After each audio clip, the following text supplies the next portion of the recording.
you have two options. Both cost roughly the same, somewhere between $3 and $30 million. One of them is mathematically, contractually, guaranteed to lose value every single year you own it. No exceptions, no lucky owners. The other one was bought, once, for less than the price of a nice apartment, and 40 years later, it was valued at over $60 million.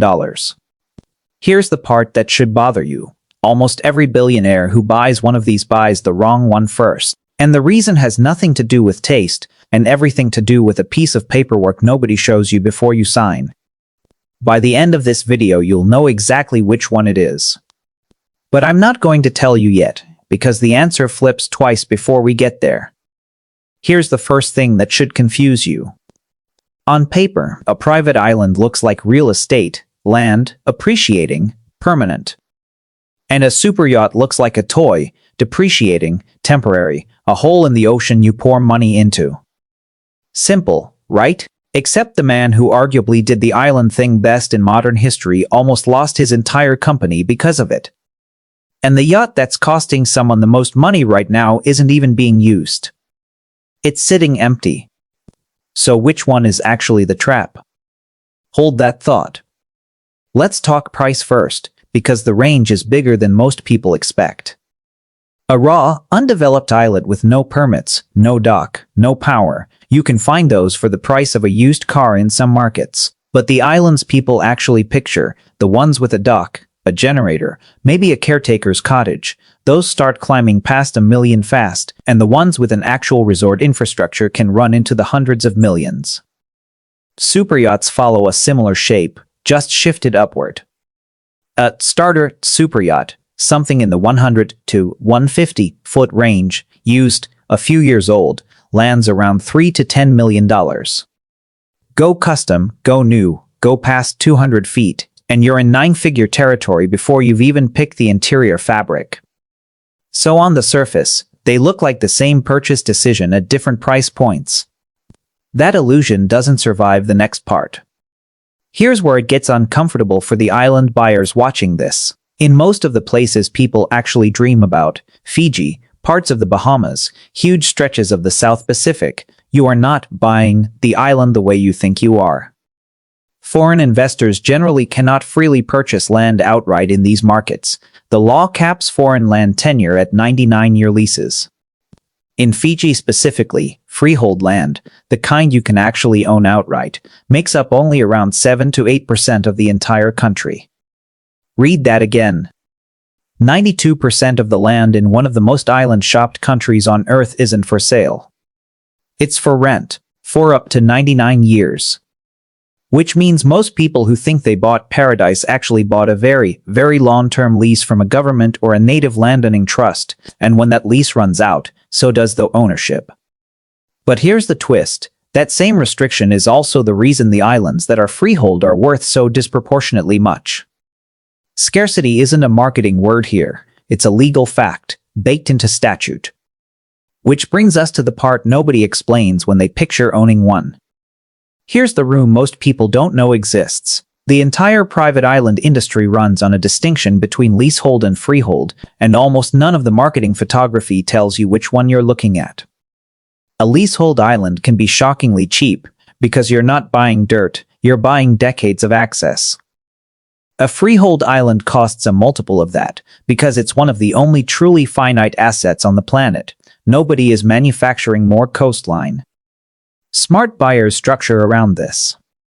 They chase freehold in the handful of jurisdictions that allow it, they negotiate 99-year leases with renewal clauses everywhere else, and they almost always hold the asset inside a corporate entity rather than their own name, for liability, for inheritance planning, and because a company can survive a hurricane in ways a person's estate paperwork cannot. That last detail, the hurricane, is about to matter a lot more than it sounds like it should. So how does an island actually pay you back? Almost nobody explains this correctly, because they stop at Layer 1. Layer 1 is the obvious cut. You rent the whole island out when you're not there. Simple enough. But that's not actually the biggest piece of the pie, because Layer 2 is where owners start stacking add-ons that cost them almost nothing and charge guests almost everything. One island owner also bought a catamaran and chartered it at his island starting around $60,000 a week, a separate, second revenue line, floating right next to the first. And even that isn't the ceiling. The same owner bought a mini submarine for a little over $500,000 and now rents it out starting at $25,000 for 7 nights. A single accessory on a single island, generating tens of thousands of dollars a week, because at this price tier, novelty isn't a cost center. It's a margin machine. Buyout. Boat. Submarine. 3 separate income streams stacked on one piece of land. That's the part travel bloggers never mention. Now let's put a face on this, because the numbers only mean something with a story attached. In 1978, a 28-year-old record label owner heard, almost by accident, that you could actually buy an island in the British Virgin Islands. He didn't have real money yet. Virgin Records was still young. The asking price was $6 million. He didn't have that. So he offered the only number he could actually afford. $100,000, keen to impress a woman he was trying to date at the time. The realtor, understandably, walked away. A year passed. Nobody else bought it.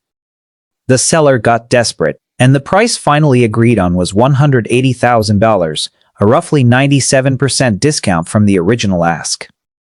The only condition attached, he had to build a resort on the island within 4 years. That man was Richard Branson. The island was Necker. He poured millions into building it out. It became the private retreat of presidents, princesses, and pop stars. And by his own estimate, by 2006 the island's value had climbed to roughly $60 million, a return north of 33,000% on the original purchase. Everything changes here, though. In 2011, lightning struck during a tropical storm and the main house, the one at the very center of the island, burned to the ground. He rebuilt it. Then in 2017, Hurricane Irma, one of the strongest Atlantic storms ever recorded, tore through and destroyed or badly damaged much of what remained on the island. He rebuilt it again. And then, 3 years after that, the island itself became collateral. In April 2020, as the pandemic threatened to collapse his entire airline and travel empire, Branson offered Necker Island up as security to save Virgin Group from going under. Sit with that for a second. The island wasn't just a home anymore. It had become a financial instrument, leverageable, bankable, a real asset a real lender would accept against a real multi-billion-dollar rescue. That's not something you can do with a boat. Which is exactly the moment to flip to the other side of this comparison, because everything you just heard is about to look a lot less impressive. Here's the number that should scare every superyacht daydream out of your head. Industry consensus puts annual operating costs at 10 to 15% of the vessel's purchase price every single year for as long as you own it. A $50 million yacht doesn't cost $50 million. It costs $50 million and then $5 to $7.5 million more every year, forever. And that's before the boat itself quietly bleeds value underneath you. The yacht itself typically depreciates at approximately 10% annually. So you're paying roughly 10% of the purchase price in running costs, while the purchase price itself shrinks by another 10% at the same time. That's not ownership. That's 2 different bills arriving simultaneously for the rest of your life. Here's what almost nobody explains when they picture owning one of these. Superyachts are almost never owned by a person. They're owned by a shell company, registered in a flag state most owners have never visited, Cayman, Malta, the Marshall Islands, specifically because that structure shields the true owner's identity, routes around certain tax exposure, and limits personal liability if, say, a crew member gets hurt or the vessel damages a reef. It's the exact same instinct as the island's leasehold trick, hide the real ownership behind a legal wrapper, except here it's not the government forcing the structure on you. You choose it, because without it, the boat becomes a liability nightmare with your name directly attached. That wrapper is about to become the single most important detail in this entire video. So how do owners try to claw any of this back? Same layered structure as the island, reveal, don't summarize. Layer 1, the obvious cut. You charter the yacht when you're not aboard. But even in the best case, chartering only recovers 30 to 50% of your annual running costs. Not profit. A partial refund on your own bleeding. Layer 2, the part that should really deflate you, it often doesn't even do that. One published, real-world case, a 48-meter motor yacht chartering at roughly 250 to 310,000 euros a week for 7 weeks a year, generated 1.592 million euros in charter income against 1.575 million euros in running costs. Read that gap again. 17,000 euros of profit on a multi-million euro asset. Effectively break even, and that's the good example. Layer 3, and this is where it gets uncomfortable, a 47-meter sailing yacht chartered for 9 weeks that same year and still lost 444,000 euros. An 85-meter motor yacht chartered for 8 weeks lost 430,000 euros. Bigger boat, more charter weeks, bigger loss. The stack doesn't get better the harder you push it. It gets worse. Now here's the story that shows you exactly how fragile that ownership wrapper really is. In April 2022, a 348-foot superyacht called the Amadea was docked in Fiji, the exact country we talked about earlier, the one with the 99-year leasehold rule. US and Fijian authorities seized it, alleging it belonged to a sanctioned Russian billionaire who'd used the American banking system to pay its expenses. The yacht was moved to San Diego, and there it sat. Unused. Untouched. A legal hostage. A recent appraisal valued the vessel at $230 million, and keeping it, just keeping it, doing nothing with it, cost the government roughly $20 million over about 2 years, close to $1 million a month. Crew costs alone ran $360,000 a month, fuel $75,000, maintenance and provisions another $165,000, for a boat nobody was even riding. That corporate ownership wrapper we talked about, the one designed to protect the real owner's identity? In this case, it created a legal battle that dragged on for years, with a separate claimant stepping forward to fight for the vessel while the meter kept running, whether anyone won or not. The island got used as collateral to save a company. The yacht became a liability so radioactive that owning it in the first place may have been the whole problem. And this is where you realize neither case study was a freak accident. Both were previews of a bigger shift already underway. For islands, it's climate. Insurance markets in exactly the kind of coastal paradise people buy islands in are cracking. After Hurricane Ian tore through Florida's Sanibel Island in 2022, median home prices there dropped from a pandemic peak of $1.3 million back down to pre-pandemic levels around $830,000, hundreds of thousands of dollars in value gone, in one storm season, in a place people had spent 30 and 40 good years assuming was safe. For yachts, it's Scrutiny. An Oxfam analysis found that 23 superyachts averaged 5,672 tons of CO2 emissions a year each, roughly equivalent to the lifetime emissions of 860 average people per yacht. Regulators, insurers, and even charter clients are starting to ask questions that used to be unthinkable at this price point. Here's the loop worth planting. Some owners saw both of these coming, years early, and restructured before the wave hit. Who and how? Branson's rebuild after Hurricane Irma wasn't just a repair. The island was rebuilt to run largely on wind and solar power, hardened against the exact kind of storm that had just destroyed it. He didn't just replace what broke. He replaced it with something the next hurricane would have a harder time taking.